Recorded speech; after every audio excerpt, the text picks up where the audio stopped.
tous! Aujourd'hui, on va parler d'un sujet qui concerne tout le monde, mais qui est souvent mal compris, l'argent et en particulier comment les pays contrôlent cet argent. On a tendance à l'oublier, mais pour que l'argent soit utile, il faut deux choses. Il faut déjà qu'il ait une certaine valeur, mais il faut aussi qu'il puisse circuler. Et vous allez voir que sur ces deux aspects, la valeur de la monnaie et la circulation de la monnaie, on va regarder le cas de trois pays qui ont une politique totalement différente sur ce point et qui représentent les trois différentes approches qu'on retrouve le plus souvent dans le monde. La France, le Maroc et l'Algérie. Ces trois pays ont choisi trois façons totalement différentes de gérer la circulation de l'argent et la valeur de la monnaie. Et c'est un sujet qui est très important parce qu'en France, y compris autour de moi, il y a de plus en plus de personnes d'origine algérienne, marocaine ou même française qui veulent aller vivre et créer une activité au Maroc ou en Algérie, mais qui ne comprennent pas tellement les politiques monétaires de ces pays.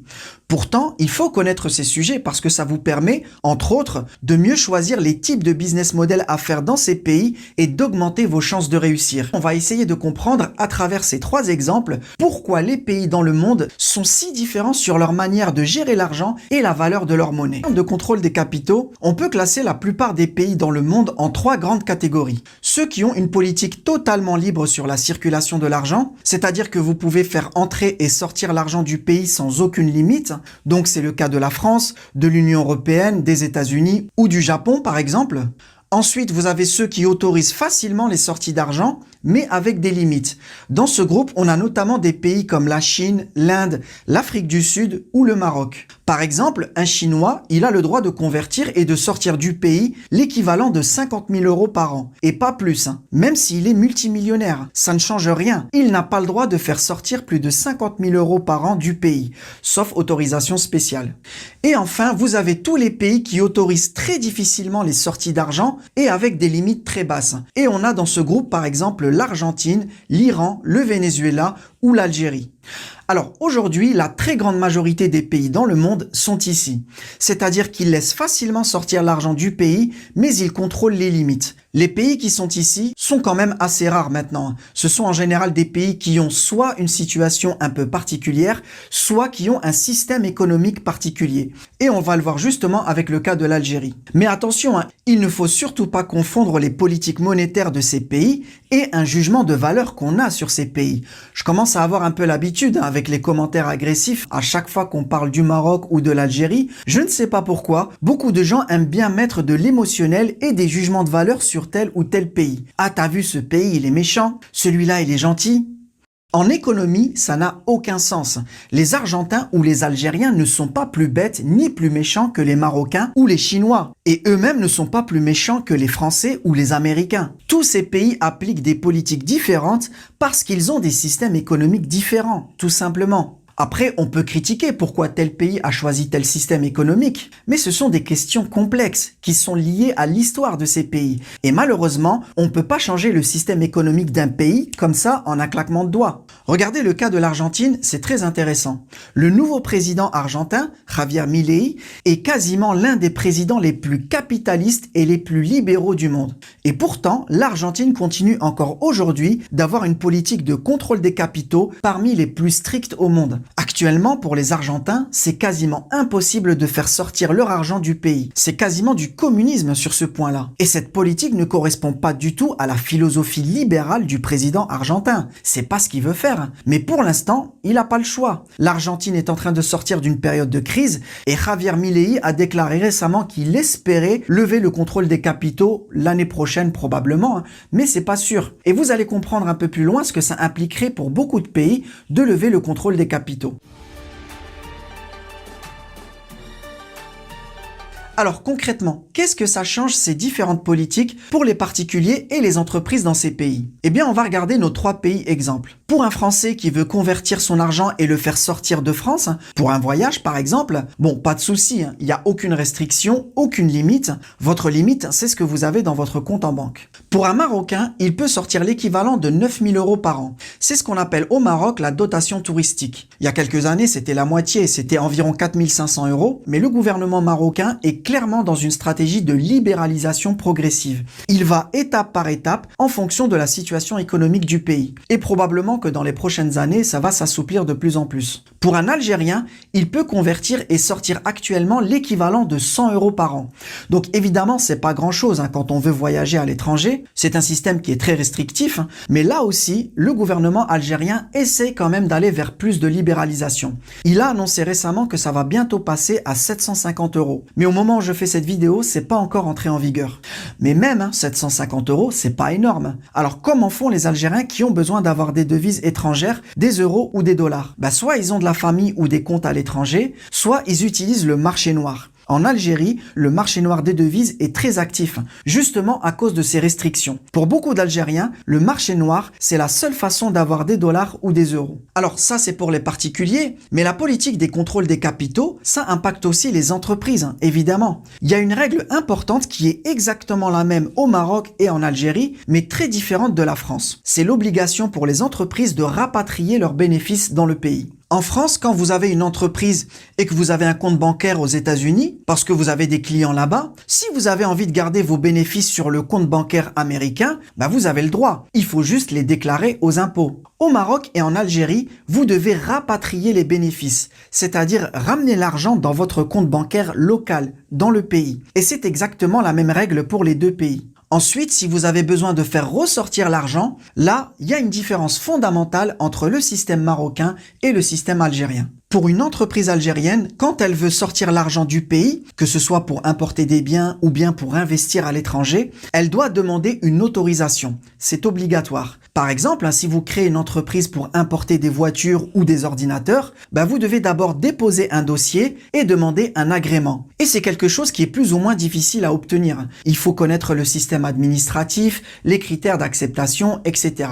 Au Maroc, par contre, les entreprises peuvent faire sortir l'argent totalement librement, sans autorisation, que ce soit pour importer des biens ou pour investir à l'étranger. Typiquement, si vous avez une entreprise au Maroc et vous avez besoin d'importer des machines, vous donnez simplement la facture à votre banque marocaine, la banque va vous convertir vos dirhams en dollars et vous pouvez faire sortir l'argent sans aucun problème.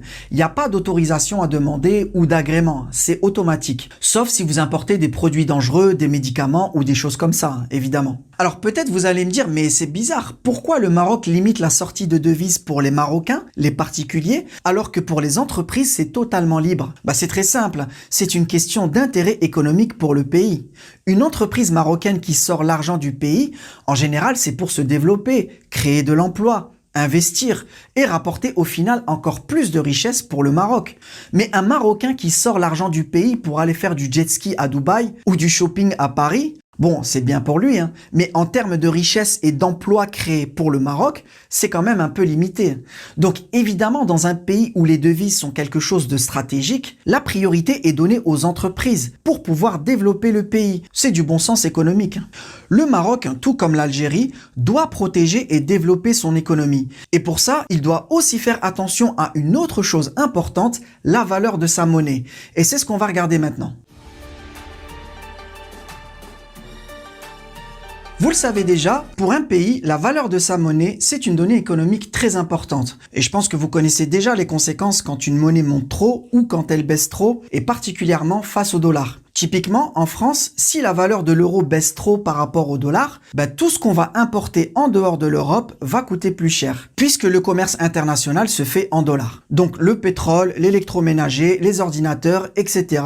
Toutes ces choses vont coûter plus cher, ça crée de l'inflation et les Français sont pas contents. Mais à l'inverse, si l'euro monte trop, ça crée un autre problème, parce que là, ce sont les produits européens qui deviennent trop chers pour les étrangers. Et donc là, c'est la France qui n'arrivera plus à vendre son vin et ses voitures, les entreprises européennes auront plus de mal à exporter, et donc là, ce sont les patrons qui sont pas contents. Et oui, il y a toujours quelqu'un qui est pas content dans l'histoire. Donc vous le voyez bien, idéalement, la valeur de la monnaie, ça doit être un équilibre. Elle doit pas trop baisser face au dollar, mais elle doit pas trop monter non plus. Et donc, comment est fixé cet équilibre? Eh bien, l'Europe, comme les États-Unis ou le Japon, ont choisi de laisser l'équilibre se faire tout seul sur les marchés. C'est-à-dire que la valeur de l'euro est fixée simplement par les gens qui achètent ou qui vendent des euros sur les marchés. Prenons un exemple. Auchan veut importer des ordinateurs made in China. Mais Auchan, en France, ils encaissent vos euros. Ils vont donc vendre ces euros pour acheter des dollars pour pouvoir payer ces ordinateurs aux Chinois. Et à l'inverse, des touristes américains qui viennent visiter Paris, ils vont vendre leurs dollars pour acheter des euros et les dépenser à Paris. Et donc, en fonction des gens qui achètent et qui vendent, la valeur de l'euro monte ou descend par rapport au dollar, et totalement librement sur le marché. L'euro est ce qu'on appelle une monnaie flottante. Et la Banque Centrale Européenne n'intervient quasiment jamais pour acheter ou vendre elle-même des euros ou des dollars. Elle surveille la valeur de l'euro, mais elle le laisse monter et descendre librement, sauf vraiment en cas de problème grave. Sur ce point-là, l'Europe et les États-Unis ont une philosophie très libérale. Mais encore une fois, ce n'est pas du tout le cas de la plupart des autres pays du monde. L'écrasante majorité des pays dans le monde, actuellement, contrôlent la valeur de leur monnaie, et de façon plus ou moins stricte. Par exemple, l'Arabie Saoudite et les Émirats ont choisi d'avoir une monnaie qui est totalement fixe par rapport au dollar. Aux Émirats, un dirham émirati, ça vaut 0,27 $, et ça ne bouge pas. Donc le dirham émirati suit la valeur du dollar. Quand l'euro baisse face au dollar, forcément, il baisse aussi automatiquement face au dirham émirati. Et vos vacances à Dubaï coûtent plus cher. Le Maroc, lui, a choisi un autre système. La valeur du dirham marocain ne dépend pas d'une seule monnaie comme aux Émirats, mais de deux monnaies, le dollar et l'euro. Et plus précisément, elle dépend à 60% de l'euro et à 40% du dollar. C'est ce qu'on appelle au Maroc un panier de devises. Donc c'est un calcul qui est fait chaque jour par Banque Al Maghrib, la banque centrale du Maroc. Mais en gros, ça veut dire quoi? Ça veut dire que pour ceux qui ont l'habitude d'aller au Maroc, quand vous voyez que le dirham est monté, en fait, c'est pas vraiment le dirham qui est monté, c'est surtout l'euro qui a baissé face au dollar. Et la valeur du dirham, c'est simplement la conséquence de ça. Quand l'euro monte face au dollar, il monte automatiquement face au dirham. Et à l'inverse, quand l'euro baisse face au dollar, il baisse aussi face au dirham. Par exemple, au moment où je fais cette vidéo, l'euro vient de monter récemment par rapport au dollar. Et bien voilà, il monte aussi automatiquement face au dirham. Et actuellement, vos vacances au Maroc, ça coûte moins cher. Vous savez ce qu'il vous reste à faire. En fait, le Maroc a choisi un système de gestion de la monnaie qui est très proche de celui d'autres pays, comme la Chine par exemple. La Chine, avec sa monnaie le yuan, fait exactement la même chose que le Maroc. Ils ont juste un panier de devises un peu différent, puisqu'ils prennent aussi en compte le yen du Japon dans leurs calculs, en plus du dollar et de l'euro. Mais c'est exactement le même principe. Donc ces pays fixent la valeur de leur monnaie. Mais évidemment, c'est pas suffisant. On peut pas imposer comme ça une valeur sur les marchés en disant simplement je veux que ce soit à tel taux. Parce que ce soit en Chine, aux Émirats ou au Maroc, il y a un marché des devises. Tous les jours, il y a des banques et des entreprises qui échangent de la monnaie, qui vendent et qui achètent librement. Et ça crée forcément des fluctuations de prix. Donc ce que font les banques centrales de ces pays pour justement stabiliser la monnaie autour du taux qu'elles ont choisi, c'est qu'elles interviennent tous les jours dans ces marchés pour acheter et vendre des dollars. Par exemple, imaginons aujourd'hui Banque Al Maghrib a calculé que 1 $, ça doit valoir 10 dirhams. Donc comme chaque jour, elle publie son taux officiel, elle dit « Pour moi, aujourd'hui, 1 $, c'est 10 dirhams ». Et puis ensuite, elle va regarder ce qui se passe réellement sur les marchés des devises au Maroc. C'est-à-dire regarder à quel taux les banques et les entreprises marocaines s'échangent réellement des dirhams. Si elle voit que sur le marché, il y a beaucoup d'entreprises qui veulent des dollars, donc le dollar monte et le dirham commence à trop descendre, eh bien elle va tout simplement vendre des dollars et acheter des dirhams sur le marché pour faire remonter le dirham. Et si au contraire le dirham monte trop, elle va vendre des dirhams et acheter des dollars pour faire remonter les dollars et faire baisser le dirham, pour que le taux réel du marché reste très proche du taux qu'elle s'est fixé, c'est-à-dire 1 $ égale 10 dirhams. Et donc en fait, les banques centrales comme Banque Al Maghrib ou bien la Banque centrale des Émirats ou de Chine, elles font ça tous les jours. Elles achètent et elles vendent des dollars pour stabiliser la valeur de leur monnaie autour du taux qu'elles ont fixé. Et bien évidemment, pour vendre des dollars, il faut déjà avoir des dollars. Pour vendre des dirhams, ça pose pas de problème pour Banque Al Maghreb, puisque c'est sa propre monnaie, c'est elle qui la crée comme elle veut. Mais elle ne peut pas créer des dollars. C'est la banque centrale américaine qui crée les dollars. Donc pour vendre des dollars, il lui faut un stock de dollars. Et donc ça pose la question des réserves de dollars, des réserves de devises. Et c'est donc un point fondamental pour tous les pays qui gèrent la valeur de leur monnaie. Et on va regarder maintenant le cas de l'Algérie, parce que vous allez voir, c'est un cas très particulier sur sa façon de gérer la monnaie et les devises. Alors, comment l'Algérie gère sa monnaie et ses devises? Au niveau du principe de base, c'est assez similaire au Maroc ou à la Chine, c'est-à-dire que l'État algérien, à travers la Banque centrale d'Algérie, contrôle la valeur de sa monnaie, le dinar algérien. Chaque jour, la Banque d'Algérie fixe le taux du dinar algérien par rapport au dollar, selon ses propres critères et ses calculs, qu'on ne connaît pas vraiment d'ailleurs, puisque c'est pas une information publique. Donc je ne sais pas si elle se base sur l'euro ou le dollar, mais elle va dire par exemple, aujourd'hui, je fixe 1 dollar égale 130 dinars. Mais on l'a vu, pour le Maroc, la Chine ou les Émirats, il suffit pas de dire je fixe tel taux. Il faut ensuite maintenir ce taux sur le marché. Et c'est pour ça que ces pays vendent ou achètent tous les jours des devises sur les marchés, pour maintenir le taux qu'ils ont choisi. En Algérie, il y a quelque chose de très particulier. C'est que pour maintenir ce taux de change qu'elle a fixé, la Banque d'Algérie n'a pas du tout besoin d'intervenir comme ça sur les marchés. Tout simplement parce qu'il n'y a pas de marché pour le dinar algérien. Il y a un marché noir, évidemment, mais il n'y a pas de marché officiel avec les banques du pays. En fait, ce qui est très particulier, c'est que la Banque d'Algérie fixe non seulement le taux de change, mais elle fixe aussi la quantité de dollars disponibles. Donc, elle va dire à toutes les banques du pays, aujourd'hui, le taux, c'est 130 dinars, et j'ai, par exemple, 10 millions de dollars disponibles, au maximum. Qui en veut? Qui a besoin d'échanger des dinars? Et donc, c'est en quelque sorte la Banque d'Algérie qui fait tout le marché des devises. Alors vous allez peut-être me dire, mais dans ce cas, pourquoi les banques algériennes ne s'échangent pas directement des devises entre elles? Pourquoi en Algérie, il n'y a pas, comme dans les autres pays, ce qu'on appelle le marché interbancaire des devises? Les banques n'ont pas le droit de le faire? Et pourtant si, elles ont parfaitement le droit. Mais le problème, c'est pas d'avoir le droit. Le vrai problème, c'est d'avoir des dollars à vendre.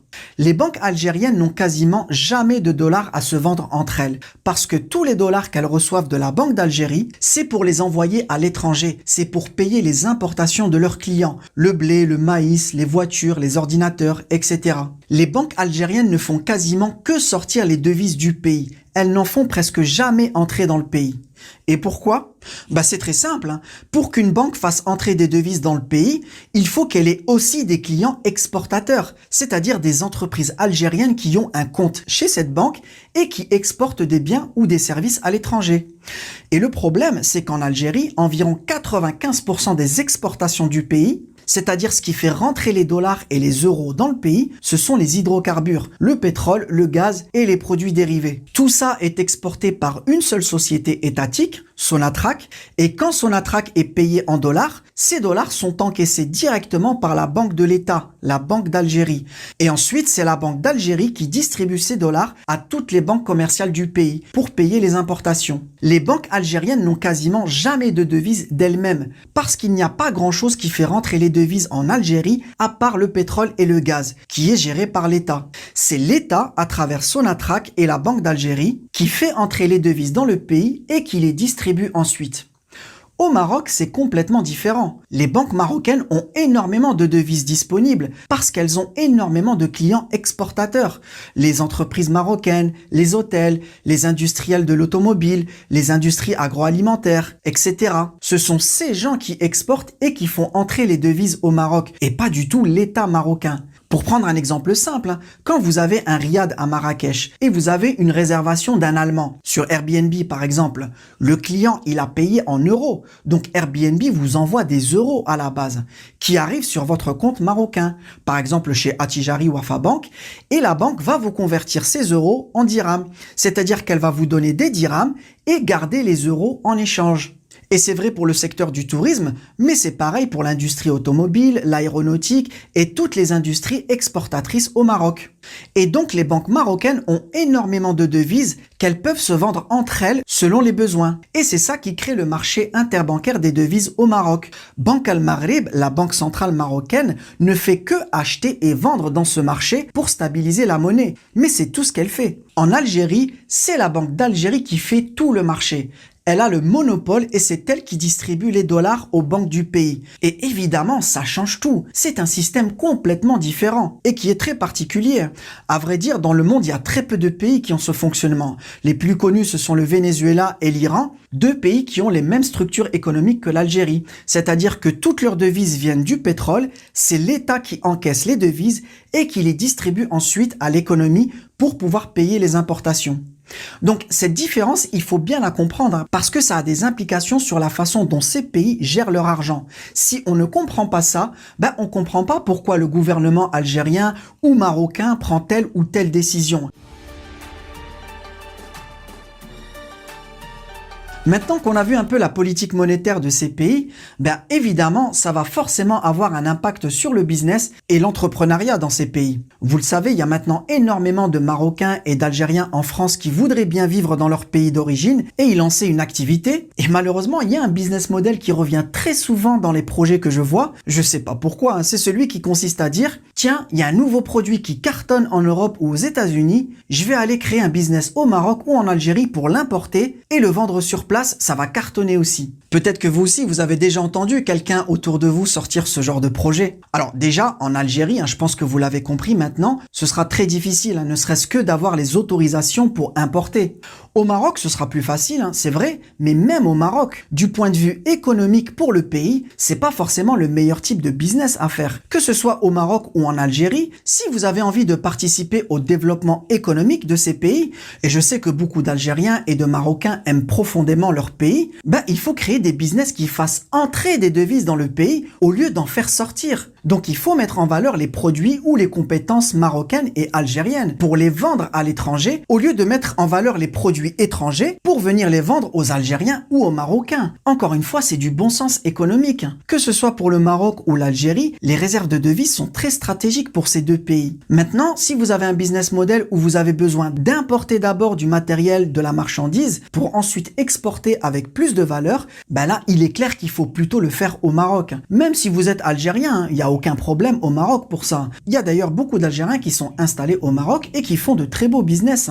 Il suffit juste d'ignorer un peu la politique et les médias et vous verrez, ça se passe très bien. Je donne un exemple tout bête de business model possible. Les panneaux solaires aujourd'hui sont quasiment tous fabriqués en Chine. Et dans le prix d'un panneau, le coût du transport pour le faire venir depuis la Chine, c'est énorme. Ça prend de la place un panneau. Alors que les composants des panneaux, comme les cellules photovoltaïques, ça prend largement moins de place et c'est beaucoup moins cher à transporter. Vous pouvez parfaitement importer les composants des panneaux, les assembler au Maroc et les vendre ensuite en Espagne ou dans les pays africains. Le Maroc a d'ailleurs de très bonnes relations avec les pays africains et il y a beaucoup de choses à faire de ce côté-là. Ce genre de business model est très encouragé par le gouvernement marocain. Vous pouvez avoir des subventions et en plus le Maroc a enlevé toutes les taxes douanières sur les composants des panneaux solaires. Donc vous pouvez importer toutes ces pièces qui entrent dans la fabrication des panneaux en payant 0 de taxes, ce qui est évidemment très intéressant en termes de rentabilité. Donc voilà, c'est juste un exemple de business model, mais vous en avez plein d'autres. Donc bien évidemment, pour ceux qui aiment le Maroc, qui veulent faire une activité sur place et qui veulent participer au développement économique du pays, il faut essayer autant que possible de monter des business exportateurs qui vont faire rentrer des devises au Maroc, ou alors au moins des business qui remplacent des importations. C'est-à-dire que vous fabriquez sur place quelque chose qui est actuellement importé. Comme ça permet au Maroc de baisser les importations du pays. Voilà, c'est tout pour aujourd'hui.